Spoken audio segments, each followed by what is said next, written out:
Di Purworejo, tanggal 19 Maret 1903, ia lahir. Setelah 3 bulan kelahirannya, karena sang ayah seorang tentara penil Belanda, ia dan keluarganya pindah ke Jatinegara, Jakarta. Pada usia 11 tahun, ia ikut kakak perempuannya yang menikah dengan orang Belanda yang bernama Willem van Heldik untuk pindah ke Makassar, sekaligus melanjutkan pendidikan sekolahnya di sana. Saat berulang tahun yang ke-17, ia dihadiahi biola oleh kakak iparnya. Dan dari situ, ia mulai menggemari musik, yang lalu mendirikan grup band jazz bernama Black and White bersama kakak iparnya. Kepandaian ia dalam bermusik, ia manfaatkan untuk menciptakan lagu-lagu perjuangan, salah satunya lagu Indonesia Merdeka. Singkat cerita, pada usia 20 tahun, ia sempat menjadi guru dan pegawai perusahaan, yang setelah akhirnya memutuskan pindah ke Bandung untuk bekerja sebagai wartawan pada Surat Kabar Kaum Muda di tahun 1924. Setahun kemudian, ia pindah ke Surat Kabar Sinpo di Jakarta, dan di situ ia rajin menghadiri rapat organisasi pemuda dan berkenalan dengan tokoh-tokoh pergerakan. Di tanggal 28 Oktober 1928, pada Kongres Pemuda II, ia memperkenalkan untuk pertama kalinya lagu Indonesia Raya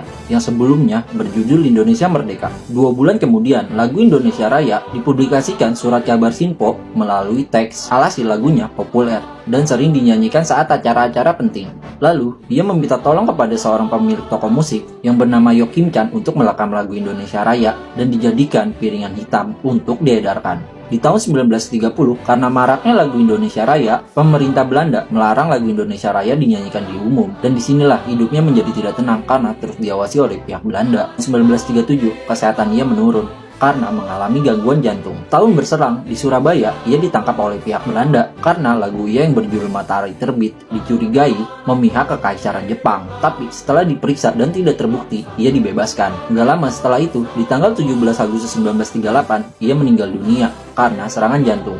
Dan begitulah kisah pahlawan nasional pencipta lagu Indonesia Raya, Wage Rudolf Supratman.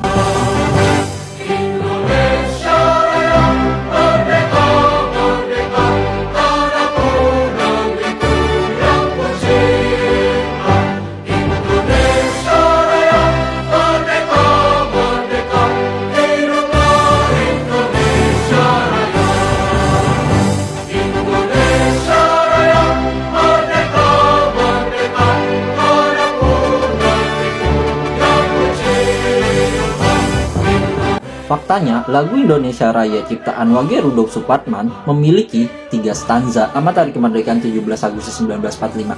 Indonesia Merdeka!